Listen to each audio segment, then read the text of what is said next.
പള്ളുരുത്തിയിൽ വിദ്യാർത്ഥി തട്ടം ധരിച്ചു വന്നത് സംബന്ധിച്ച വിഷയത്തിൽ വിദ്യാഭ്യാസ ഡെപ്യൂട്ടി ഡയറക്ടർ ഇന്ന് സർക്കാരിന് റിപ്പോർട്ട് കൈമാറും. വിദ്യാർത്ഥിയുടെ അച്ഛൻ നൽകിയ പരാതിയിൽ അന്വേഷണം നടത്താൻ ജില്ലാ വിദ്യാഭ്യാസ ഓഫീസർക്ക് ഡി നിർദ്ദേശം നൽകിയിരുന്നു. എസ് അരുൺ ശങ്കർ വിവരങ്ങളുമായി നമ്മളോടൊപ്പം ചേരുകയാണ്.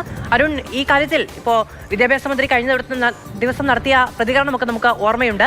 പ്രാദേശികമായ ഒരു പരിഹാരം കാണാൻ കഴിയുന്ന വിഷയമല്ല. അങ്ങനെയാണെങ്കിൽ കൂടുതൽ തർക്കങ്ങൾക്ക് അത് കാരണമാവുകയും ചെയ്യും. വിദ്യാഭ്യാസ വകുപ്പിൽ നിന്ന് നേരിട്ട് ഇന്നത്തെ റിപ്പോർട്ടിന്റെ അടിസ്ഥാനത്തിൽ ഒരു നടപടി ഉണ്ടാകും, അല്ലേ?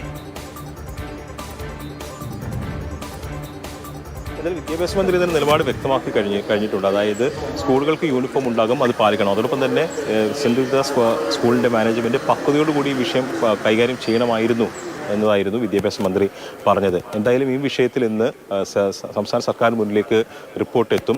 കുട്ടിയുടെ രക്ഷകർത്താവാണ്, അച്ഛനായിരുന്നു ഡെപ്യൂട്ടി ഡയറക്ടർക്ക്, വിദ്യാഭ്യാസ ഡെപ്യൂട്ടി ഡയറക്ടർക്ക് ഇത് സംബന്ധിച്ചുള്ള പരാതി നൽകിയത്. പരാതിയിൽ പറഞ്ഞിരുന്നത് കുട്ടിയെ സ്കൂളിൽ കയറ്റാൻ മാനേജ്മെൻറ്റ് തയ്യാറാകുന്നില്ല എന്നുള്ളതായിരുന്നു. ഇതിൻ്റെ അടിസ്ഥാനത്തിലാണ് കഴിഞ്ഞ ദിവസം AEO സ്കൂളിലെത്തി ഇരുഭാഗവുമായി, അതായത് സ്കൂൾ മാനേജ്മെൻറ്റുമായും ഈ കുട്ടിയുമായും കുട്ടിയുടെ അച്ഛനുമായും ചർച്ച നടത്തിയത്. ഇതിൻ്റെ അടിസ്ഥാനത്തിൽ AEO റിപ്പോർട്ട് തയ്യാറാക്കിയിട്ടുണ്ട്. അത് DO വഴി DDക്ക് കൈമാറും. DD സംസ്ഥാന സർക്കാരിലേക്ക് അയക്കും. അതിൻ്റെ അടിസ്ഥാനത്തിൽ സർക്കാരിൻ്റെ ഭാഗത്തുനിന്നൊരു തീരുമാനമുണ്ടാകും. എന്തായാലും ഈ സ്കൂൾ മാനേജ്മെൻറ്റ് ഈ കുട്ടിയെ തട്ടമിട്ട് കയറ്റാൻ കഴിയില്ല എന്നൊരു നിലപാടിൽ തന്നെ ഉറച്ചു നിൽക്കുകയാണ്. അത് ഡ്രസ് കോഡിന് വിരുദ്ധമാണെന്നുള്ള നിലപാടിൽ തന്നെ ഉറച്ചു നിൽക്കുകയാണ്. പക്ഷേ കുട്ടിയുടെ അച്ഛൻ പറയുന്നത് മുൻപ് മറ്റ് ക്രിസ്ത്യൻ മാനേജ്മെൻറ്റ് സ്ഥാപനങ്ങളിലൊക്കെ തൻ്റെ കുട്ടികൾ പഠിച്ചിരുന്നു, അവിടെ ഒന്നും ഈ പ്രശ്നം ഉണ്ടായിരുന്നില്ല.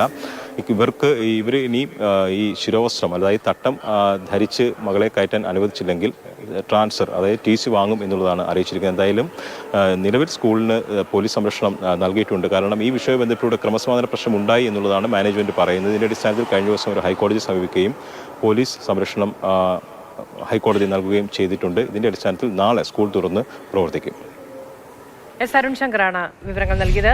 സമാധാനപരമായ വിഷയം കൈകാര്യം ചെയ്യണമെന്ന് അടക്കമാണ് വിദ്യാഭ്യാസ മന്ത്രി അടക്കം പ്രതികരണം നടത്തിയത്. എന്തായാലും നാളെ സ്കൂൾ തുറന്ന് പ്രവർത്തിക്കാനുള്ള തീരുമാനവും എടുത്തിട്ടുണ്ട്.